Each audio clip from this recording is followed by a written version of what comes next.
बिस्मिल्लाहिर्रहमानिर्रहीम। अस्सलाम वालेकुम माय यूट्यूब फैमिली। आज मैं आप लोगों के साथ शेयर कर रही हूँ शाही मटन कौरमा की रेसिपी। ये कौरमा की ऐसी रेसिपी है कि इसको आप जिस भी ओकेजन पे बनाएंगे सबको बहुत पसंद आएगा। तो हमेशा की तरह रेसिपी अच्छी लगे तो इसको लाइक कर दें और अगर चैनल पे नए हैं तो काइंडली चैनल को सब्सक्राइब कर लें। चलिए रेसिपी स्टार्ट करते हैं। तो फर्स्ट स्टेप में हम प्रेशर कुकर लेंगे, इसमें आधा कप ऑयल या घी डालेंगे, 1 खाने का चम्मच लहसुन अदरक का पेस्ट डालेंगे और इसको हल्का सा सौते कर लेंगे। कुछ खड़े मसाले इसमें शामिल करेंगे, दालचीनी, बड़ी इलायची और 5 से 6 छोटी इलायची इसमें डाल देंगे। साथ ही इसमें मटन शामिल कर देंगे। 1 किलो मटन मैंने यहाँ पर लिया है, बोनलेस और बोन्स के साथ दोनों तरह के पीसेस लिए हैं। आधे घंटे के लिए मैंने इसको नमक और सिरका लगा कर रख दिया था। इसके बाद मैंने इसको अच्छे तरीके से धो लिया था।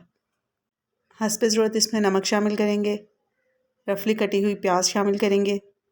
प्याज डालने के बाद इसको अच्छे तरीके से मिक्स करेंगे और तकरीबन 4 से 5 मिनट तक भून लेंगे। इस तरह से भूनने से एक तो मटन का फ्लेवर बहुत अच्छा हो जाता है, दूसरा अगर कोई थोड़ी बहुत स्मेल वगैरह है मटन के अंदर तो वो भी ख़त्म हो जाएगी। मटन को गलाने के लिए इसमें पानी शामिल करेंगे। मैंने यहाँ पर तकरीबन 1.5 गिलास पानी इसमें ऐड किया है और विसल स्टार्ट होने के बाद तकरीबन 15 मिनट के लिए मटन को पकने देंगे ताकि ये अच्छे से सॉफ्ट हो जाए।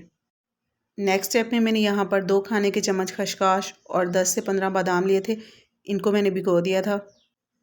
बादाम का मैंने छिलका उतार लिया है।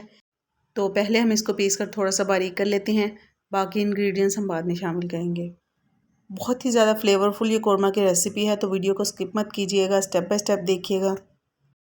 नेक्स्ट हम इसमें आधा खाने का चम्मच सौंफ डालेंगे और आधा खाने का चम्मच ही सूखा धनिया इसमें शामिल करेंगे।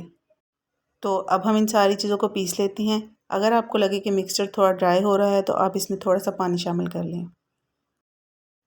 तो देखिए यहाँ पर मैंने सारी चीज़ों को अच्छे से पीस लिया है। 1 कप हम इसमें दूध शामिल करेंगे, इसको अच्छे से मिक्स करेंगे और इसको छान लेंगे। छानने के लिए आप इस तरह की छलनी का इस्तेमाल भी कर सकती हैं या फिर किसी बारीक कपड़े वगैरह में भी आप इसको छान सकते हैं।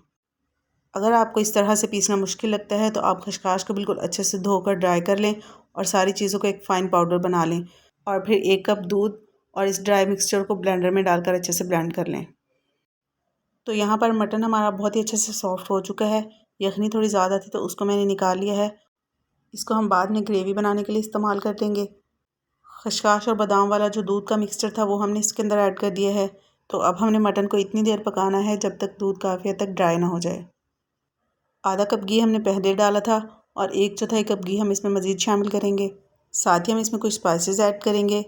1 खाने का चम्मच सूरज मिर्च का पाउडर डालेंगे, 1 चाय का चम्मच हल्दी पाउडर डालेंगे और 1 चाय का चम्मच ही इसमें काली मिर्च का पाउडर डालेंगे। इसको अच्छे से मिक्स करेंगे और तकरीबन 4 से 5 मिनट तक भून लेंगे ताकि मसाले का कच्चापन दूर हो जाए। 2 टमाटर मैंने लिए हैं, इसका पेस्ट बना लिया है, ये हम इसमें शामिल कर देंगे। मटन को टमाटर के साथ हम अच्छे से भून लेंगे जब तक कि मसाले में से ऑयल अलहदा ना हो जाए। मटन को भूनने के बाद जो यखनी हमने इसके अंदर से निकाली थी वो हम इसमें शामिल कर देंगे। साथ ही हम इसमें 1 कप पानी ऐड कर देंगे।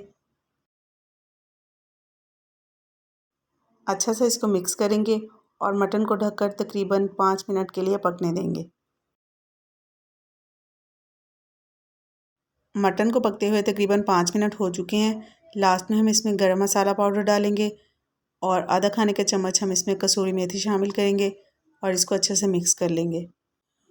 इस रेसिपी में हमने बादाम, खसकाश और जो दूध इस्तेमाल किया है इसकी वजह से ग्रेवी इतनी ज़ायकेदार बनती है कि अगर आप एक बार इस रेसिपी को बनाएंगे तो इस रेसिपी के फ़ैन हो जाएंगे। तो ये है हमारे मटन कौरमा की फ़ाइनल लुक। रेसिपी अच्छी लगी हो तो इसको लाइक और शेयर कर दें और अगर फ़र्स्ट टाइम चैनल को विज़िट कर रहे हैं तो काइंडली चैनल को सब्सक्राइब ज़रूर कर लें और साथ ही साथ बेल आइकन को भी प्रेस कर लें। फिर मिलते हैं इंशाल्लाह बहुत जल्द एक नई रेसिपी के साथ। अपना बहुत सारा ख्याल रखिएगा और मुझे दुआओं में ज़रूर याद रखिएगा। अल्लाह हाफिज़, बाय बाय।